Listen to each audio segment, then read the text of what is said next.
He turned off the TV without looking at me and said, "Get out." The room went quiet in a way that felt loud. Not peaceful quiet, sharp, cutting quiet. The kind that makes you aware of your own breathing, the ticking clock on the wall, the hum of the refrigerator down the hall doing its job like nothing in the world had changed. I didn't move. I stood there with my hands clasped in front of me, the way my mother taught me to stand when I didn't know what to say. My eyes rested on the black screen of the television, still warm, still holding the ghost of whatever show he had been watching. I couldn't even tell you what it was. Some news anchor, I think. A man talking about other people's problems while mine sat right there on the couch, staring straight ahead like I didn't exist. "Did you hear me?" he asked, his voice flat. Not angry. Worse than angry. Final. "Yes," I said softly. But I still didn't move. I stayed quiet because I'd learned over the years that silence sometimes kept the peace. Silence didn't provoke. Silence didn't escalate. Silence was how I survived moments like this, moments when a marriage felt less like a partnership and more like a room with one door and no windows. He finally turned to look at me then. His eyes were tired. Cold, too, but tired in a way that suggested he'd already made 1,000 decisions without me. "I don't want to argue," he said. "Just go." Go where? That question sat heavy in my chest, but I didn't ask it. I didn't ask anything. I picked up my purse from the chair, slipped my arms into my coat, and walked toward the door with a calm I didn't feel. When I stepped outside, the evening air was cool and smelled faintly of wet pavement. It had rained earlier, one of those quiet afternoon rains that leave everything looking clean but feeling unsettled. I stood on the porch for a moment, staring at the door like it might open again, like he might call my name. He didn't. I walked down the steps, my shoes echoing too loudly against the concrete, and got into my car. I sat there with my hands on the steering wheel, not turning the key, just breathing, counting breaths. In through my nose, out through my mouth, the way my doctor once told me to do when my chest felt tight. I told myself it was just another argument. We'd had plenty over the years. This one just felt different. Sharper. Like a line had been drawn somewhere I couldn't see yet.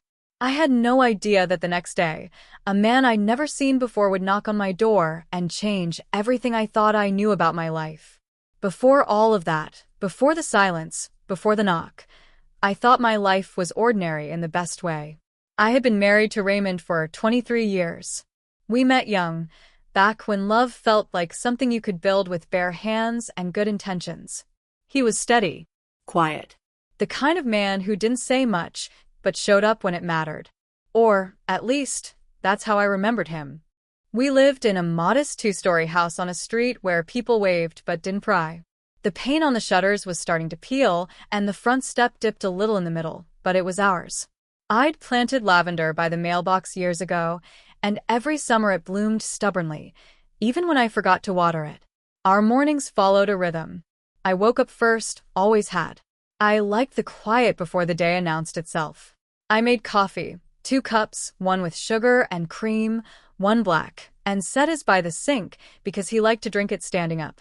The radio stayed low, just enough to hear the weather and the traffic report. I packed my lunch, usually leftovers from the night before, wrapped neatly, because that's how I was raised. Raymond worked in property management. Long hours, lots of calls. I worked part-time at the public library downtown, shelving books, helping people find what they were looking for. I liked that job. I liked the smell of paper and dust, and the way people's faces softened when they talked about a book they loved. In the evenings, I cooked. Nothing fancy.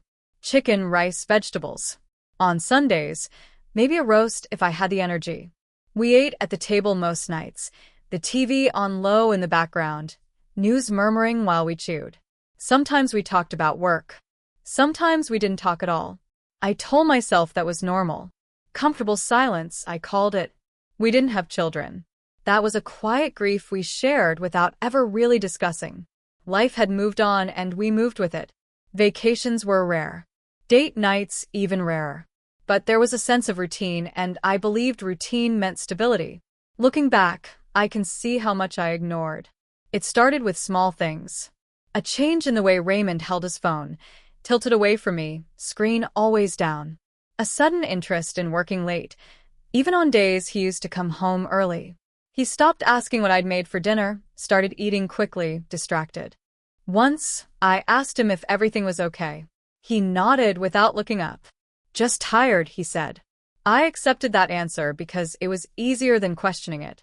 The night he told me to get out, I'd come home later than usual. The library had hosted a reading, and I stayed behind to help clean up. When I walked through the door, I noticed my shoes by the mat had been moved. The living room smelled faintly of cologne, sharp, unfamiliar. Raymond sat on the couch, watching TV. He didn't look up when I said his name. I took off my coat slowly, my heart already beating faster for reasons I couldn't explain. I asked him if he'd eaten. No answer. I asked him if he was feeling okay. That's when he turned off the TV. And everything after that felt like it happened underwater. Muted, slow, unreal. I spent that night at my sister Elaine's house. She didn't ask many questions, just handed me a blanket and told me the guest room was ready. I lay awake staring at the ceiling, listening to the house settle around me. Every few minutes, I checked my phone. No messages. No missed calls. By morning, my chest felt hollow. I went back to the house late the next afternoon, thinking we needed to talk.